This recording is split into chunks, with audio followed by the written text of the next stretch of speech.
जैसे कि पिछले एपिसोड में हमने देखा कि सुजाय कल्टीवेशन ब्यूरो को ज्वाइन करने वहां चला जाता है और वहां श्रिम्प उसका टेस्ट लेता है, जिसमें सुजाय बड़ी आसानी से फर्स्ट स्टेज को क्लियर कर लेता है। उसके बाद श्रिम्प उसे SSS लेवल का टेस्ट दिलाने ले जाता है। वहां जब सुजाय की स्पीड चेक करते हैं तो वो इतनी तेज भागता है कि वहां खड़े सब लोग चौंक जाते हैं और वो खुद अपनी स्पीड को कंट्रोल नहीं कर पाता और दीवार से टकरा जाता है। जिसके बाद वो लोग उसे उसकी पावर टेस्ट करने के लिए ले जाते हैं और वहाँ उसे मशीन पर पंच मारने के लिए कहते हैं। तब सुजाय पंच मारने के लिए अपनी पावर इकट्ठी करता है और बहुत ज्यादा ऑरा एक्टिवेट करके वहाँ एक पंच मारता है, जिससे वहाँ उस मशीन पर रीडिंग आने लगती है और उसकी पंच की पावर 1000 से भी ज्यादा आती है, जिसे देखकर श्रिम्प काफी चौंक जाता है। लेकिन तभी श्याओ हू उसे कहता है कि तुम काफी ताकतवर हो, लेकिन टीम के बाकी मेंबर्स से तो अब भी कमजोर हो और तुम्हें मेहनत करने की जरूरत है। वहीं दूसरी तरफ हम देखते हैं कि शेन मेंगजू और यूहान घर पर बैठे बैठे बोर हो रही होती है और वो शेन मेंगजू इससे कंप्यूटर में गेम खेलने लगती है, लेकिन वो उसमें हार भी जाती है। तब वो यूहान से बात करने लगती है और उसे बताती है कि सुजाय को गए अभी एक दिन हुआ है, लेकिन वो अभी से उसे मिस कर रही है। तब हम देखते हैं कि सुजाय को वो लोग एक दूसरे के कमरे में ले गए हैं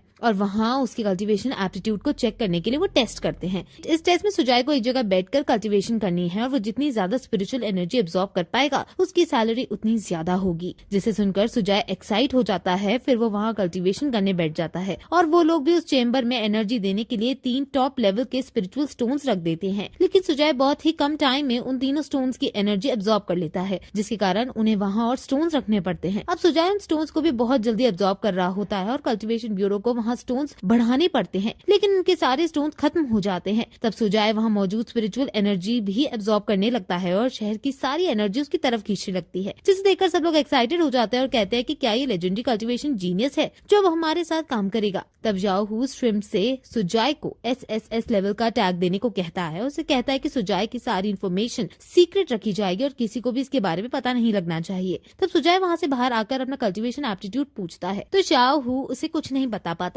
जिससे सुजाय समझता है कि उसका टैलेंट बहुत बेकार है। इससे वो निराश होकर कहता है कि मुझे पता है मेरा टैलेंट अच्छा नहीं है और ये बात मेरे मास्टर भी कई बार मुझसे कहते हैं, लेकिन बस मैं इतना जानना चाहता हूँ कि क्या मैंने ये टेस्ट पार कर लिया है और क्या मुझे 1 लाख रुपए की सैलरी मिल जाएगी। जिस पर जाहू उसे बताता है कि उसने टेस्ट पास कर लिया है और अब वो उनकी टीम का हिस्सा है। फिर वो वहाँ से बाहर निकलते हैं और जाहू उसे बताता है कि उनकी टीम एक स्पेशल टीम है, इसलिए सुजाय उसे कोई भी एक चीज गिफ्ट के तौर पर मांग सकता है। तब सुजाय उसे कहता है कि क्या वो गिफ्ट में उसे उसकी 1 महीने की एक्स्ट्रा सैलरी एडवांस में मिल सकती है, जिसे सुनकर जाहू भी चौंक जाता है और सोचता है कि क्या सुजाय के दिमाग में हमेशा पैसे ही चलते रहते हैं, क्योंकि ये और भी कुछ कई कीमती चीज मांग सकता था, लेकिन इसने केवल 1 महीने की सैलरी ही मांगी है। वही हम देखते हैं कि मिस जियो अपनी डेस्क पर बैठकर कुछ काम कर रही होती है कि तभी उन्हें एक अलार्म दिखाई देता है और उन्हें उनका अगला टारगेट भी मिल जाता है। तब वो सुजाय को अभी इस नए मिशन पर साथ ले चलने का सोचती है और अपनी टीम को तैयार होने का ऑर्डर देती है। वहीं हम देखते हैं कि शेन मेंगजू और यूहान घर पर बैठे बैठे बोर हो रही होती है, लेकिन शेन मेंगजू केवल एक टी-शर्ट पहनकर सोफे पर बैठी होती है और आपस में बातें कर रही होती है। लेकिन तभी वहाँ सुजाय आ जाता है और शेन मेंगजू को ऐसा देखकर चौंक जाता है, लेकिन शेन मेंगजू उसे गुस्से में पीटना स्टार्ट कर देती है और गुस्से में यूहान से कहती है कि क्या वो उसे सुजाय के आने के बारे में बता नहीं पा रही थी, और ऐसा कहकर वो वहाँ से चली जाती है। तब यूहान सुजाय को उठाती है और उससे उसके दिन के बारे में पूछती है, जिसपे सुजाय उसे बताता है कि वहाँ उसके कई सारे टेस्ट हुए थे जो उसने पास कर लिए हैं और अब उसे 1 लाख रुपए सैलरी के रूप में मिलेंगे। तभी शेन मेंगजू जो उनकी ये सारी बातें सुन रही थी वो वहाँ आ जाती है और सुजाय से बहुत प्यार से बात करती है और उसे कहती है कि अब जब तुम्हें सैलरी मिलने लगी है तो क्या हम फिर से बाहर चलकर खाना खा सकते हैं। तभी यूहान उससे पूछती है कि वो लोग तुम्हें तुम्हारी कल्टीवेशन रिसोर्सेज कब तक देंगे, जिस पर सुजाय उसे बताता है कि उसे 3 दिन में उसका सामान मिल जाएगा। तब यूहान उसे 3 दिन और शेन मेंगजू के अंदर रहकर कल्टीवेशन करने को कहती है। अब हम देखते हैं कि वो तीनों मॉन्क एक बंजर सी जगह पर चल रहे होते हैं और तब छोटा वाला मॉन्क अपने मास्टर से पूछता है कि वो और कितनी दिन में पहुँचेंगे, जिस पर उनका मास्टर कहता है कि हम बस आधे घंटे में पहुँच जाएंगे और जब हम शहर में पहुँच जाएंगे तो मैं तुम्हें एक चॉकलेट दूंगा। जिसे सुनकर वो मॉन्क खुश हो जाता है और कहता है कि मास्टर आपने मुझसे 8 बार चॉकलेट देने का वादा किया है, इसलिए आपको अब मुझे 18 चॉकलेट देनी होंगी, और ऐसा कहकर वो सो जाता है। अब थोड़ी देर बाद जब उसकी आंख खुलती है तो वो देखता है कि वो लोग शहर में पहुंच चुके हैं और इसलिए वो उत्सुकता के कारण इधर उधर देखने लगता है। वहीं शहर के लोग भी उन्हें उनके अलग कपड़ों के कारण देखने लगते हैं और बहुत सारे लोग उनके साथ आकर फोटो भी खिंचाने लगते हैं और सेल्फीज लेते हैं। तब वो लोग एक होटल में पहुंचते हैं और वहाँ एक लड़की उन्हें उस होटल के रूम्स के बारे में बताने लगती है, जिसे सुनकर उनका मास्टर उसे एक ट्रिपल बेडरूम देने को कहता है। लेकिन जब वो लड़की उस रूम का प्राइस बताती है कि ट्रिपल बेडरूम का प्राइस 1888 रुपीज है, तो युआन मिंग चौंक जाता है और अपने मास्टर से कहता है कि ये रूम बहुत महंगा है। तब वो लड़की उसे बताती है कि इस प्राइस में आपको रूम के साथ ब्रेकफास्ट, लंच और डिनर भी मिलेगा, और साथ ही साथ अगर आप चाहें तो आप यहाँ की जिम और अदर फैसिलिटीज भी यूज कर सकते हैं। जिस पर उसका मास्टर हिसाब लगाता है और सोचता है कि डील भी अच्छी है, क्योंकि युआन मिंग अकेले ही 5 लोगों के बराबर खाना खा सकता है और मैं भी कम से कम 3 लोगों के बराबर खाना खा लेता हूँ, तो अगर ये हमें फ्री मील्स देंगे तो ये हमारे लिए अच्छी डील है। और ऐसा सोचकर वो उस रूम को 10 दिन के लिए बुक कर लेता है और उसे एक साथ ही सारे पैसे देता है, जिसे देखकर वो लेडी चौंक जाती है और सोचती है कि ये लोग तो बहुत अमीर है। अच्छा हुआ कि मैंने इनके कपड़े देखकर बेकार ट्रीट नहीं किया, वरना मेरी जॉब जा सकती थी। और तब वो उनसे उनका